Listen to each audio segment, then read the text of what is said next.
Carta de Paulo aos Coríntios, capítulo 5, versículos 1 a 3. Estarei lendo, que os irmãos estejam ouvindo a palavra do Senhor atentamente. Diz assim: ouve-se por aí que entre vocês existe imoralidade. Imoralidade tal, deixa eu ler na minha aqui melhor. Imoralidade tal como não existe nem mesmo entre os gentios, isto é, que alguém se atreva a possuir a mulher do seu próprio pai. E vocês andam cheios de orgulho, quando deveriam ter lamentado e tirado do meio de vocês quem fez uma coisa dessas.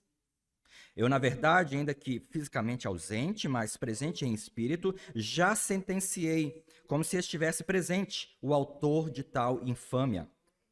Em nome do Senhor Jesus Cristo, reunidos você... Obrigado. Em nome de Jesus, do nosso Senhor Jesus, reunidos vocês e o meu espírito, com o poder de Jesus, nosso Senhor, que esse tal seja entregue a Satanás para a destruição da carne, a fim de que o espírito seja salvo no dia do Senhor. Não é bom esse orgulho que vocês têm? Por acaso vocês não sabem que um pouco de fermento leveda toda a massa? Joguem fora o velho fermento, para que vocês sejam nova massa, como de fato já são sem fermento. Pois também Cristo, nosso Cordeiro Pascal, foi sacrificado. Por isso celebremos a festa, não com o velho fermento, nem com o fermento do mal e da maldade, mas com pão sem fermento, o pão da sinceridade e da verdade. Na outra carta, já escrevi a vocês que não se associem com os impuros. Refiro-me, com isto, não propriamente aos impuros deste mundo, aos avarentos, ladrões ou idólatras, pois neste caso vocês teriam que sair do mundo. Mas agora escrevo a vocês que não se associem com alguém que, dizendo-se irmão, for devasso, avarento, idólatra, maldizente, bêbado ou ladrão, nem mesmo comam com alguém assim. Pois, com que direito haveria eu de julgar os de fora? Mas será que vocês não devem julgar os de dentro? Os de fora, esses Deus julgará. Expulsem o malfeitor do meio de vocês. Até aqui a leitura da palavra do nosso Deus. Vamos orar? Senhor Deus e Pai, muito obrigado pela tua santa e poderosa palavra. Pedimos, ó Pai, que o Senhor nos auxilie agora, Senhor. Que o Senhor nos fale com teu Santo Espírito, ó Pai. Dá-nos, ó Pai, a tua graça, ilumina-nos, ó Pai, para poder expor a tua palavra com fidelidade e que possamos também, ó Pai, aplicá-la em nossas vidas. Nós oramos em nome de Jesus, seu Filho amado. Amém. Irmãos, na verdade, muito embora a palavra de Deus nos diga que o nosso alvo é viver sem pecado, uma vida santa diante de Deus, uma vida de consagração totalmente devotada, consagrada, dedicada a Deus. É verdade que ao longo do caminho nós caímos, nós tropeçamos, nós pecamos, porque nós temos a natureza caída dentro de nós, nós temos ainda a natureza que precisa ser mortificada dentro de nós, mas enquanto nós estamos no caminho da glorificação, da santificação, da salvação, até nós chegarmos na Jerusalém Celestial, a nossa luta aqui na terra é contra o pecado. Nós, infelizmente, caímos em tentação, nós, infelizmente, caímos em pecado e essas coisas acontecem conosco. Muito embora nós fazemos parte da nova criação, somos nova criatura, estamos unidos com Cristo na sua morte, na sua ressurreição, nós temos o Espírito de Deus habitando dentro de nós, mas, infelizmente, essas coisas acontecem e nós pecamos.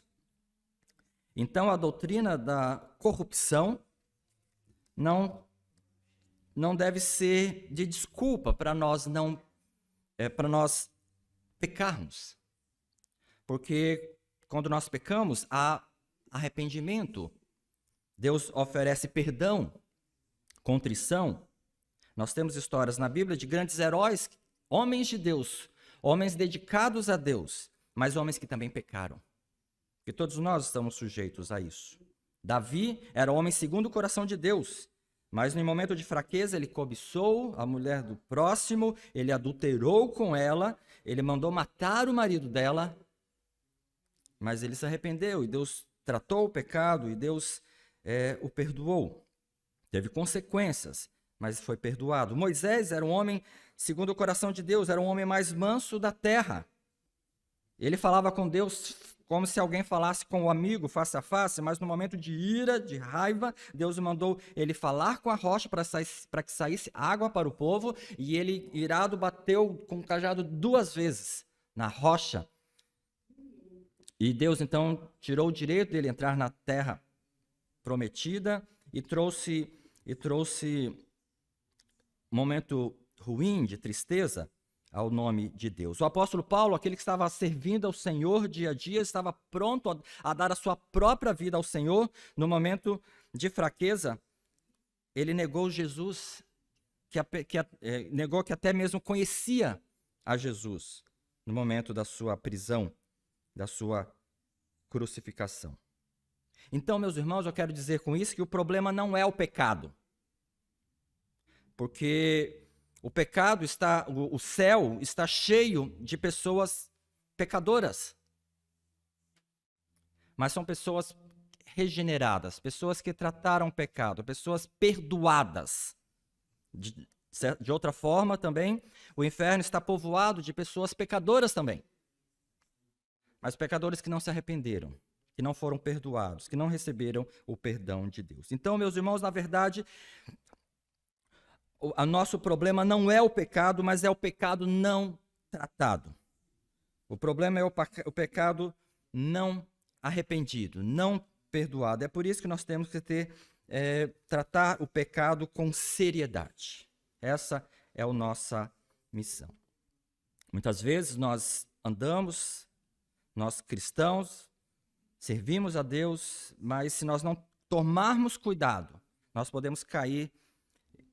E se nós não cuidarmos do pecado, nós podemos afundar no pecado. E esse pecado ele vai aumentando, ele vai crescendo, ele vai corroendo como um câncer a vida da pessoa, vai corroendo as pessoas que estão em volta, até a igreja, e traz um grande mal, se não for cuidado a tempo apropriado. Esse é exatamente o que estava acontecendo na igreja de Corinto. A igreja de Corinto era uma igreja que tinha vários problemas. O apóstolo Paulo não esperava dessa igreja uma igreja de santos, de santarrões, pessoas sem pecado. Ele sabia que eles eram pecadores, como as demais igrejas, como o próprio apóstolo Paulo, e nós somos pecadores. Mas ele esperasse que essa igreja tratasse do seu pecado, tratasse de questões dessa como pecado, mas não é isso que aconteceu. A igreja de Corinto é uma igreja que tinha um pecado de moralidade, um pecado grave de moralidade ali no momento, e eles não trataram esse pecado. Vocês podem perceber, o versículo 1 diz que ouve-se por aí que entre vocês existe imoralidade tal como não existe nem mesmo entre os gentios, isto é, que alguém se atreva a possuir a mulher do seu próprio pai. Ou seja, dentro da igreja de Corinto, a igreja do Senhor estava cometendo um pecado. Um membro da igreja estava vivendo maritalmente com a sua madrasta. Provavelmente a sua mãe havia morrido e ele estava ali vivendo, tendo relações com a mulher do seu pai, a sua madrasta. E Paulo aqui não trata dessa questão em si, não trata dessa pessoa em si, mas ele trata do problema da igreja. A igreja não estava reagindo, a igreja não estava tratando esse problema. Então, Paulo aqui vai nos ensinar como tratar essa questão, tratar o problema do pecado. E essa era a situação que chegou a tal ponto que isso já era notório na cidade, as pessoas já sabiam.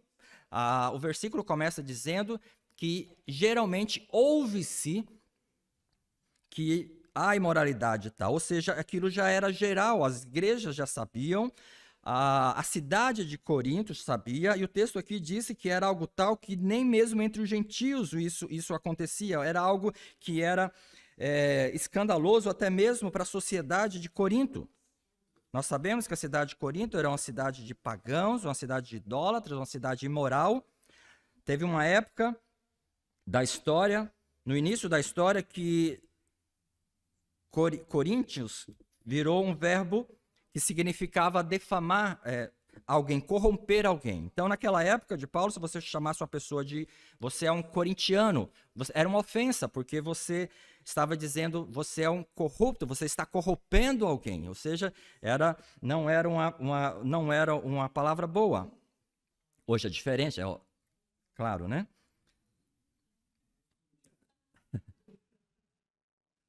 Hoje não é um problema nenhum, muito pelo contrário.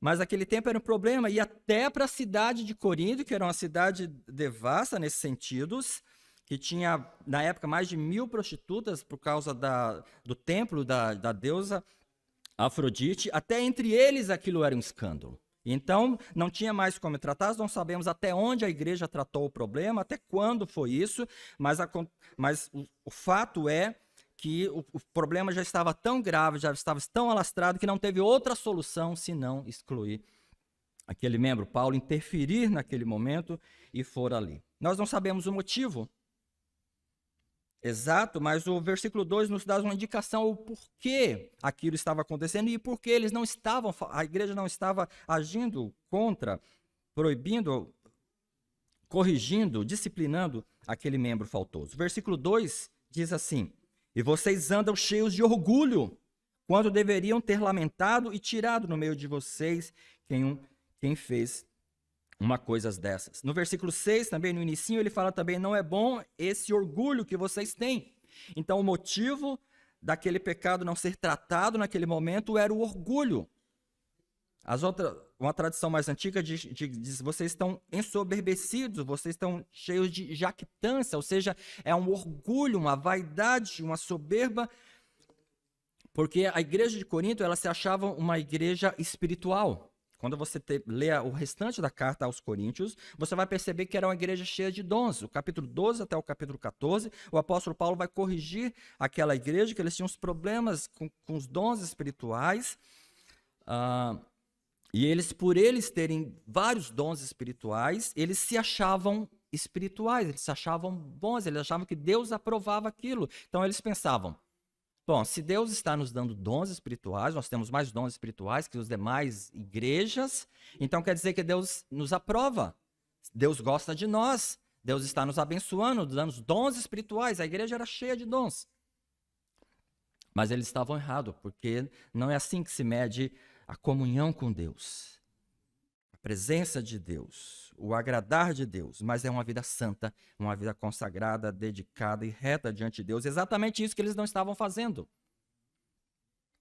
Eles não sabiam que, na verdade, os dons não significam isso. Os dons Deus dá gratuitamente para as pessoas, independente daquilo que elas são. O próprio Jesus, em Mateus 7, 23, diz que nos últimos dias muitos chegarão para eles vão dizer para ele, Senhor, mas eu fiz milagres em teu nome, eu fiz profecias em teu nome, eu expulsei demônios em teu nome, fiz muitos milagres em teu nome. Jesus vai dizer para eles, não vos conheci, apartai-vos de mim, maldito, para o fogo eterno.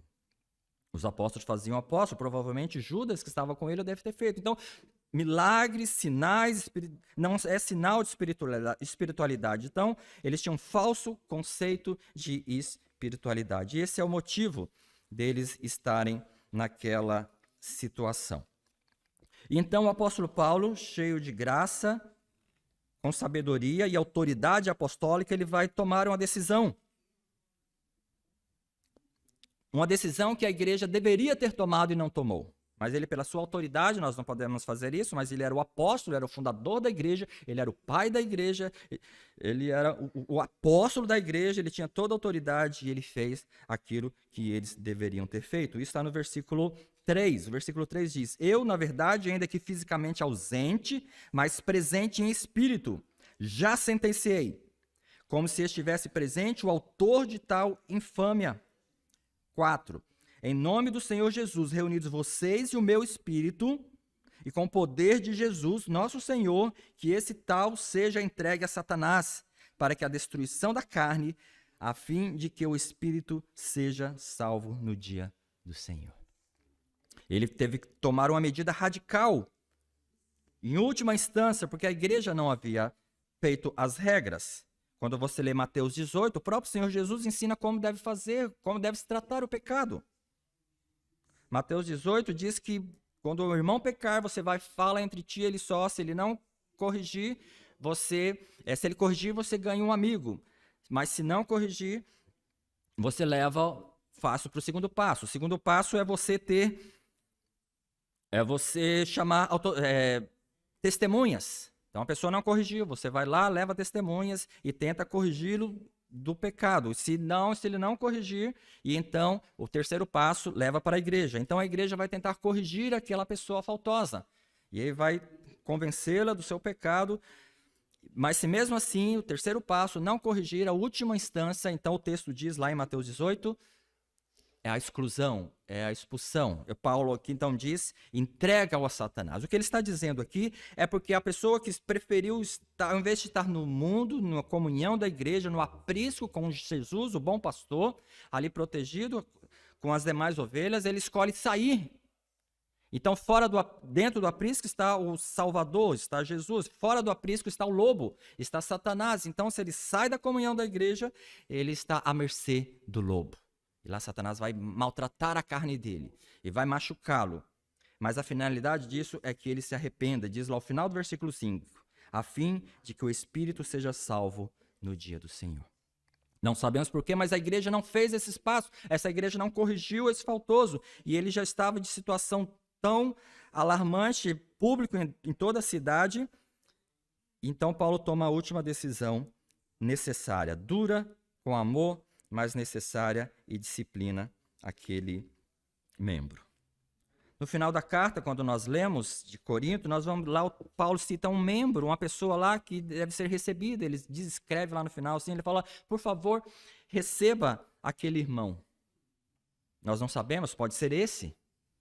Foi tratado, com a graça de Deus, voltou. Mas quando não há tratamento, o resultado é isso. Então, meus irmãos, a questão não é o pecado em si, mas é não tratar esse pecado. Por isso, o ensinamento aqui do apóstolo aqui é tratar o pecado com seriedade. E esse é o nosso papel.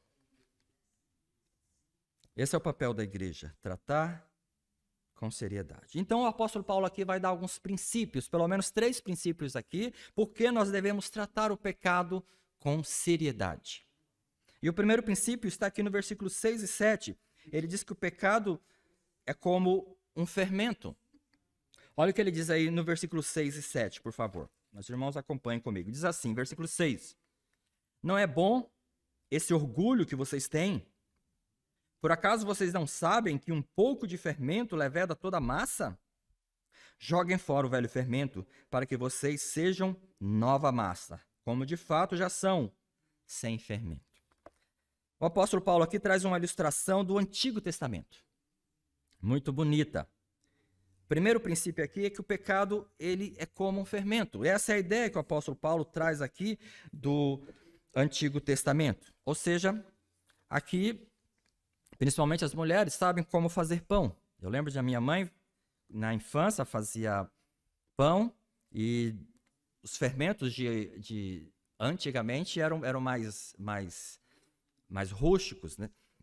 Mais simples. Então, ela colocava o fermento no pão, fazia, às vezes, travessas grandes de pão, assim, ou bolo, e aí colocava aquele fermento caseiro e colocava lá à noite, cobria, e nós íamos dormir. Quando era no outro dia de manhã, e nós íamos olhar, estava cheio, já havia crescido, estava aquele bolo imenso, estava até transbordando já na vasilha. Então, a ideia do fermento é a ideia de contaminar, de espalhar, de agregar, de fazer parte num todo. Então, o fermento era usado no Antigo Testamento como um símbolo do pecado. Porque o fermento ele vai contaminando até levedar toda a massa. E assim era a ilustração para o pecado. O pecado ele vai contaminando, ele vai corrompendo, ele vai influenciando até contaminar toda a massa. E é por isso que então, que na festa nas festas judaicas, eles deveriam levar pães ázimos. Na Páscoa deles, eles deveriam levar pães ázimos, ou seja, são pão sem fermento. Então, na festa judaica, a regra era levar pão sem fermento. Não valia levar fermento, porque o fermento para eles tinha esse símbolo, a representação do pecado. E na verdade, meus irmãos, é isso que acontece. Se nós não tratarmos o pecado na nossa vida, esse pecado ele pode ir espalhando, ele pode ir crescendo, ele pode ir aumentando, então ele vai contaminando as consciências. Se nós não corrigirmos o pecado, as crianças vão ver, os nossos filhos vão ver. Então o que eles vão? Eles vão aprender com isso. Eles vão ver e vão pensar e vão chegar numa conclusão. Bom, se ninguém corrige aquele pecado, então não deve ser um pecado tão grave assim. As pessoas não se importam, a igreja não se importa, Deus não se importa tanto assim, porque a pessoa está fazendo aquele pecado e ele continua fazendo e ninguém fala nada, e ninguém corrige, e ninguém trata isso. Então não deve ser tão grave. Isso aí então vai corrompendo as consciências, vai cegando, vai embotando, um cegamento espiritual, vai ofuscando a voz do Espírito nas pessoas. As pessoas vão aprendendo por exemplo.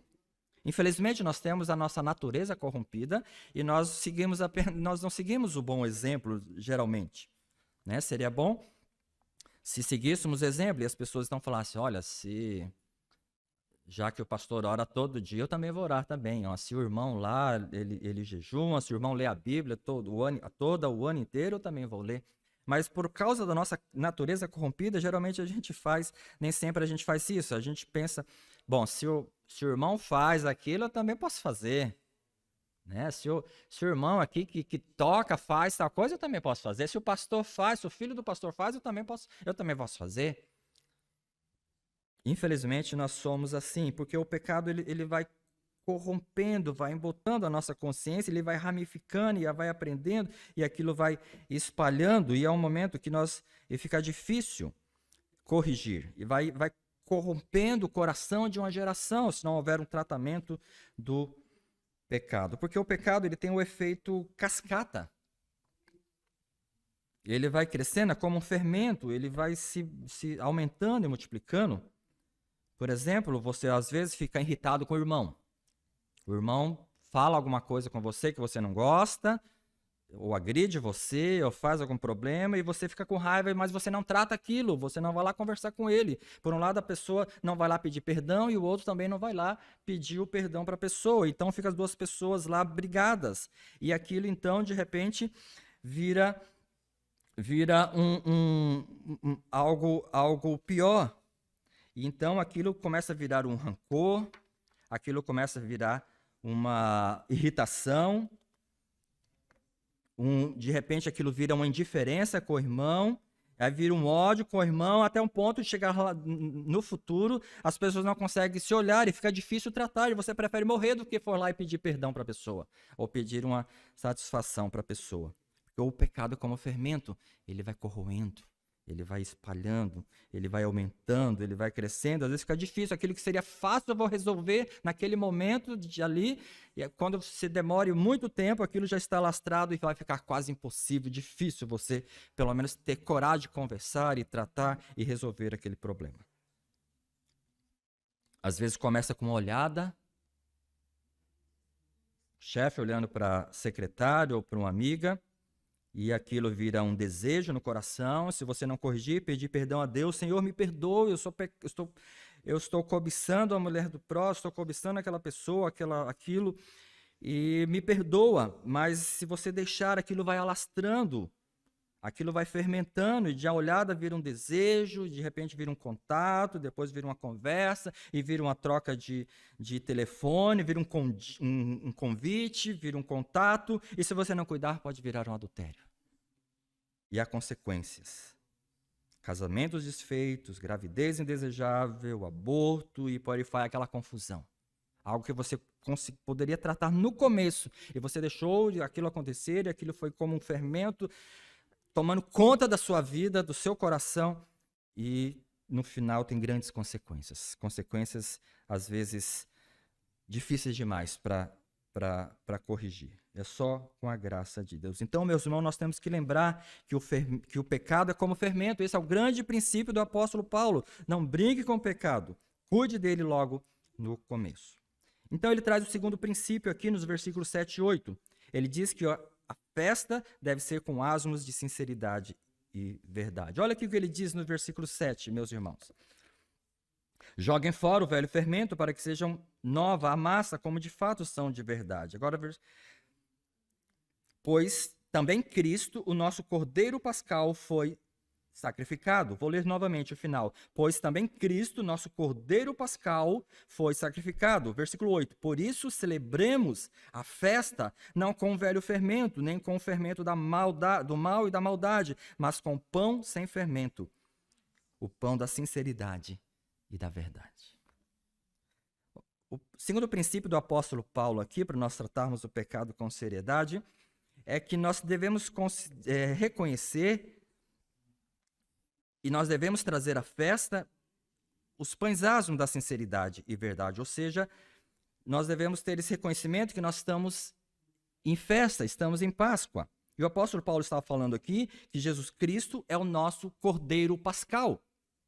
E esse Cordeiro Pascal já foi imolado. Ele traz de novo a ideia do Antigo Testamento. O Antigo Testamento, uma vez por ano, você fazia a festa pascal e lá você imolava o cordeiro. Então a festa era uma vez por ano, quando imolava o cordeiro. Paulo está dizendo, olha, esse cordeiro já foi imolado de uma vez por todas, Jesus Cristo. Cristo é o nosso Cordeiro Pascal. Não precisamos esperar o ano inteiro para celebrar, nós podemos celebrar todos os dias, porque ele já foi imolado.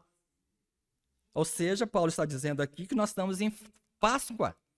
Sabia, pastor, que hoje é Páscoa? Hoje é Páscoa, dia do Senhor, o Cordeiro foi imolado. Então nós estamos em festa, nós temos que comemorar o nosso Cordeiro Pascal, nós temos que celebrar. Então cada culto, cada momento da nossa vida, nós estamos em festa. E na festa pascal não pode ter fermento. Na festa pascal não pode ter pecado. A massa aqui é a igreja, então ele está dizendo aqui que nós devemos celebrar o Cordeiro, nós devemos estar em alegria, nós devemos estar em festa, nós devemos estar em santidade. A festa é uma festa contínua, a Páscoa é uma Páscoa contínua. Nós celebramos a morte de Jesus Cristo, ele foi imolado. Então, nós devemos fazer jus a isso e nós não devemos trazer fermento para a festa, senão ela fica descaracterizada. Não é para ser assim. Mas, em primeiro lugar, nós temos que tirar o fermento do meu coração. Eu sou pecador, eu disse aqui no começo, né? Além de missionário, pastor, eu sou pecador. Essa é a minha principal função. Pecadora de todos nós somos pecadores, nós temos que tratar do nosso coração todos os dias. Temos que cuidar para que o fermento não cresça, não desenvolva, não multiplique.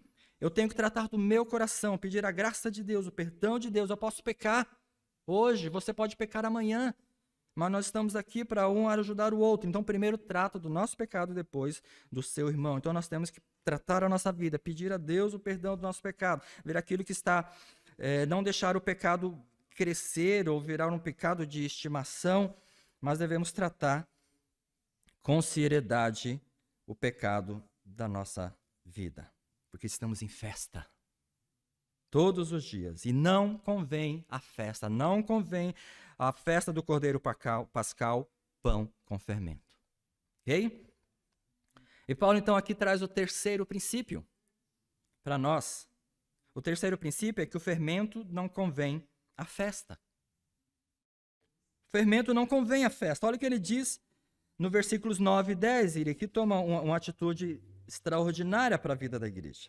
Olha o que ele diz no versículo 9 a 11. Ele diz, na outra carta, já escrevi a vocês que não se associem com os impuros. Refiro-me, isso não propriamente aos impuros deste mundo, aos avarentos, ladrões ou idólatras, pois neste caso vocês teriam que sair do mundo.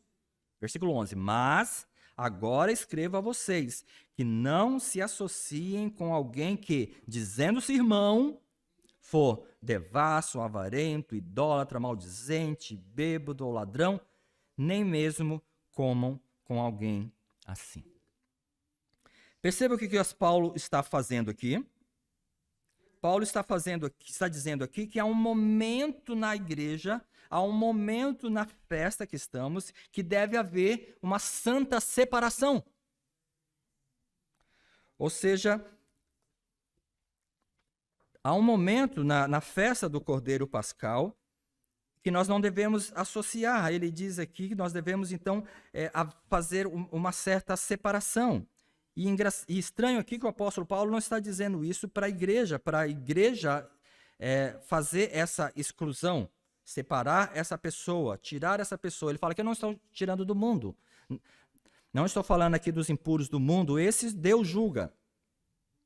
Senão nós teríamos que sair do mundo. Ele diz no versículo 11, mas escrevo a vocês que não se associem com alguém que, dizendo-se irmão, esteja nessas condições. Ou seja, não se associem com esse tipo de gente impura. Paulo aqui não está falando, dando essa orientação, não é para o conselho da igreja. Ele não cita aqui o nome dos élderes, dos presbíteros, ele não cita aqui o nome do conselho, ele não cita o nome do pastor, ele está dizendo à igreja. Irmãos e irmãs, não se associem com a pessoa que não quer tratar o pecado. Não associe com aquela pessoa que está vindo à festa pascal e trazendo o fermento, aquela pessoa que não quer corrigir, aquela pessoa que não quer se tratar. É você chegar para o irmão e falar, meu irmão, você está descaracterizando a nossa festa. Essa festa nós temos que trazer pães de sinceridade e de verdade. Não cabe a nós esse tipo de atitude. Não está condizente com o nosso meio. Você está levedando a massa, você está fermentando a massa, você está trazendo mau exemplo, você está contaminando as consciências das pessoas, das mais jovens, das pessoas menos imaturas na fé. Ou seja, ele aqui está envolvendo a comunidade para fazer isso. Porque, na verdade, se a igreja fizesse isso, a orientação do apóstolo Paulo, esse princípio, seria muito mais fácil para nós, pastores, para o conselho. Nunca o caso chegaria lá, porque nós faríamos exatamente o passo de Mateus 18. Quando o irmão pecar, vai e fala entre só. Então, se o irmão está em pecado, você, em secreto, não é contar para o outro, não é colocar espalhar a notícia, porque daí vira fofoca, já é outro pecado. Primeiro a gente tem que cuidar a sujeira do nosso olho, para depois olhar, tirar a trave do irmão do outro. Mas Mateus 18 diz que nós devemos, tiver um irmão com pecado, vai e fala entre ti e ele só. Se ele te ouvir, vai ganhar o irmão. E aí fica e resolve o problema, você ganha um amigo. Então, essa é a igreja. A igreja, olha, meu irmão, você está fermentando a massa, não é condizente, não faz parte. Então, você vai lá corrigi-lo, com todo amor, com todo carinho, e vai corrigir. E vai tentar. Se então todos nós fizermos isso, não vai haver problema. A igreja vai ser uma comunidade de santos, uma comunidade de pessoas lavadas e redimidas pelo Senhor Jesus. E naquela mesma condição, primeiro você e depois ele. Primeiro trata o seu pecado, o seu fermento, e aí então depois você trata o do outro. Todos nós somos pecadores, todos nós falhamos, mas o que nós não podemos é continuar na prática do mesmo pecado. E assim é o momento de você falar, meu irmão, não cabe esse tipo de atitude. E então você vai aconselhá-lo e vai dizê-lo e vai ensinar. E a questão aqui não é só o pecado da imoralidade. Paulo só está citando um exemplo, algo real, concreto, que aconteceu na igreja de Corinto, mas aqui ele está falando que esse tratamento é para ser feito em outro tipo de pecado. Não há pecadinho e pecadão. Todos os pecados são iguais diante de Deus. Ou uma mentira ou um assassinato. É claro que tem pecados que são mais hediondos, têm maiores consequências, Se um assassinato você vai preso e você então traz grandes problemas para a família, para a justiça. Mas todos são pecados diante de Deus e todos devem ser tratados de igual modo diante da igreja. Então ele cita aqui alguns exemplos. Ele fala que, me refiro a vocês. O mundo lá, Deus vai julgar eles, mas o de dentro nós vamos julgar. Nós temos essa autoridade, com a graça de Deus, de corrigir uns aos outros, de ajudar um ao outro. Esse é o corpo de Cristo, um ajudando ao outro, a caminhar nessa peregrinação até a Jerusalém Celestial. Lá nós não precisaremos mais disso, nós todos seremos santos, mas enquanto estamos aqui, nós precisamos um do outro. Construir uma comunidade mais santa, mais pura, perfeita nunca, mas em santidade de vida, caminhando, progredindo dia após dia. É uma luta diária, mas juntos, em comunhão, em união, toda a igreja. E ele diz aqui, eu me refiro Aos impuros, ou seja, aqueles ele está falando de impureza sexual, como é o caso desse membro faltoso. Avarento, ou seja, aquele que tem a ganância pelo dinheiro. Idólatra, aquele que idolatra o dinheiro, aquilo é mais importante para ele vive para o dinheiro. Maldizente, ele diz aqui, referindo-nos a esse, ao devasso, avarento, idólatra, maldizente. Aquele irmão que fala mal do outro. E então o texto diz que há um momento que tem a haver uma santa separação. E então aquela pessoa que vai na sua casa, que frequenta a sua casa, que almoça com você, e ela começa a falar mal, ela é maldizente, ela começa a falar mal da outra pessoa. Ela começa a falar mal do pastor, ela começa a falar mal do presbítero, começa a falar mal da vizinha e fala mal de outro. Então é um momento que tem que haver uma santa separação. Você fala, minha irmã, isso não convém.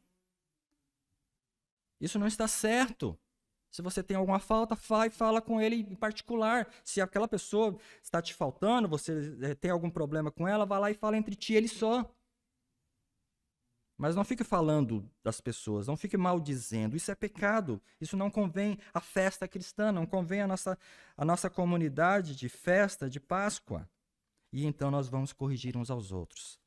Nós vamos lapidar uns aos outros.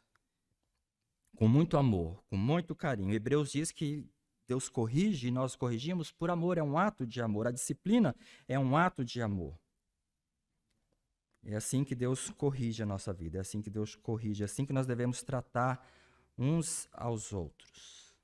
É assim que nós devemos encorajar uns aos outros. É assim que porque Deus, para isso existe perdão, existe reconciliação, existe restauração, existe resolução para o problema.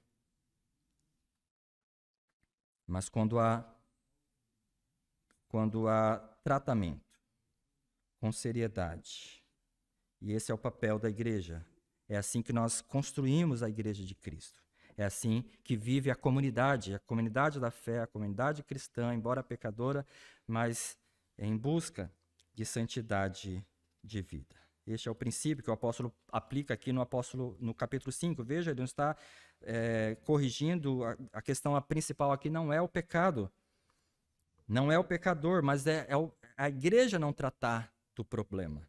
É a igreja não tratar o pecado com seriedade, porque há consequências, mas quando tratamos com amor, e então recebemos o perdão de Jesus, a eficácia do sangue de Jesus é que nos purifica de todo o pecado. Então, meus irmãos, o objetivo de tudo isso é para que nós possamos celebrar a festa com alegria, sinceridade e verdade, porque o fermento do pecado não convém à festa cristã.